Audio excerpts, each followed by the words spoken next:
আমি আগের দিন যে ভিডিওটা করেছিলাম ছোলে ভাটোরের, যে ছোলেটা আমি রেসিপিটা দিয়েছিলাম, তার সঙ্গে তো আমি ভাটোরা করতে পারিনি, আমি বলেইছি।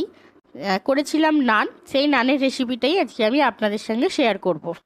নমস্কার, আমার চ্যানেলে সবাইকে স্বাগত। আর পুরো ভিডিওটা দেখার অনুরোধ রইল আপনাদের কাছে। আমি এখানে এই ছোট কাপের 4 কাপের মতো নিয়েছি হচ্ছে ময়দা, আর তাতে নিয়েছি ছোট চামচেরই নিয়েছিলাম হচ্ছে সুজি। আপনারা এই বড় মেজারমেন্টে করলে এটা 3 চামচের মতো হয়ে যাবে দিয়ে। আর তাতে এখানে আমি দিয়েছি টক দই। আপনারা ঘরের টক দইও দিতে পারেন, বাইরের টক দইও দিতে পারেন, সেটা আপনাদের মানে ব্যাপার।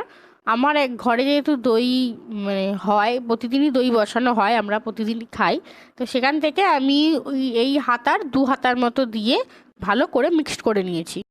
আর এই ছোট চামচেরই 2 চামচ নিয়েছি ইস্ট।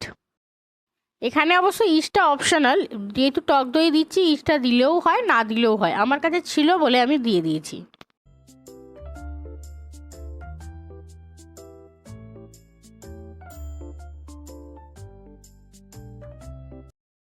আর এখানে আমি ভালো করে মিক্সড হওয়ার জন্য গরম জল দিয়েছি।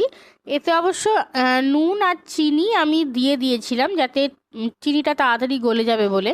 আপনারা এমনিও নুন চিনিটা দিয়ে মাখাতে পারেন, এমনিও রেস্টে থাকবে, তাই চিনিটা গলেই যাবে পরপর। আমি আগেই দিয়ে দিয়েছিলাম।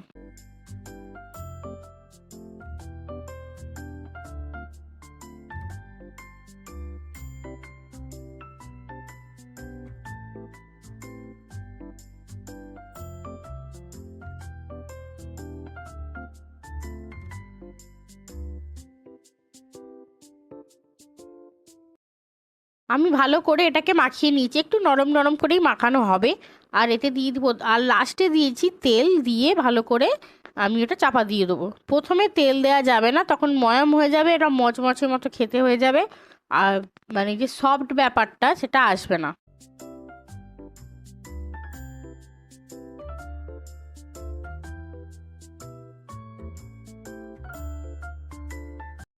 এটাকে আমি চাপা দিয়ে একটু গরম জায়গায় রেখে দিয়েছিলাম। আমি জাস্ট একটু তোয়ালে দিয়ে চাপা দিয়ে রেখেছিলাম। আমি আর ভিডিও করিনি, মানে ছবিও তুলে রাখিনি, কারণ মাঝখানে আমি আরেকবার খুলে দেখেছিলাম, তখন মানে এইটা ফুলে পুরো বাইরে পর্যন্ত চলে এসেছিলো। আমি তারপর আবার এটাকে খুলে ভালো করে মাখিয়ে আবার ভেতর পর্যন্ত রেখেছিলাম। তারপর আবার যখন রান্না করেছি তখন খুলে বার করতে এটা এরকমই ছিল, মানে অতটা ফুলে, তখন আর অতটা ফোলেনি। প্রথমে ভাটোরার মতো আমি লম্বা লম্বা করে মানে বেলে নিয়ে ভাজার চেষ্টা করেছিলাম, কিন্তু সেটা তো ফোলেইনি, আর অন্যরকম একটা মচমচে ব্যাপারটা এসে গেছিলো। মানে পাতলা লুচিও হয়নি, কেমন অন্যরকম হয়ে গেছিলো বলে ওটাকে বাদ দিয়ে আমি আবার করে নিয়েছি নান। এরকমভাবে গোল গোল করে, আর সঙ্গে সঙ্গে বেলবেন, সঙ্গে সঙ্গে ভাজবেন, দেখবেন একদম পারফেক্ট হবে। একটু কম মানে না করলেই একটু জড়িয়ে যায় রেখে দিলে, তাই সঙ্গে সঙ্গেই বেলে সঙ্গে সঙ্গে ভেজেছি। দেখুন একদম পারফেক্ট নান হয়েছে, পুরো স্পঞ্জি স্পঞ্জি নান, যেমন বিয়েবাড়িতে যেমন নান হয় সেরকম। অনেকে অবশ্য নানেতে ডিমও দেয়। এই নানটা আমি দিল্লিওয়ালে ছোলের সঙ্গে সার্ভ করলাম। খেতে দুর্দান্ত হয়েছিল, কিন্তু মনে আফসোস রয়ে গেল যে ভটুরেটা করতে পারলাম না, কিন্তু আমি অবশ্যই একদিন ট্রাই করব, অবশ্যই আপনাদের সঙ্গে শেয়ারও করব। আমার ভিডিওগুলো ভালো লাগলে ইউটিউব থেকে দেখলে লাইক, শেয়ার অ্যান্ড সাবস্ক্রাইব করে দেবেন, আর যদি ফেসবুক থেকে দেখো তাহলে একটা আমাকে ফলো করে দেবে। আমার ফেসবুক পেজের সাথে যদি আপনারা যুক্ত হতে চান তাহলে ডেসক্রিপশনে আমার এই ফেসবুকের লিঙ্কটা দেওয়া আছে। আর আমার এই ভিডিওগুলো কেমন লাগছে অবশ্যই আমাকে কমেন্ট করে জানাবেন। ভালো থাকবেন, সুস্থ থাকবেন।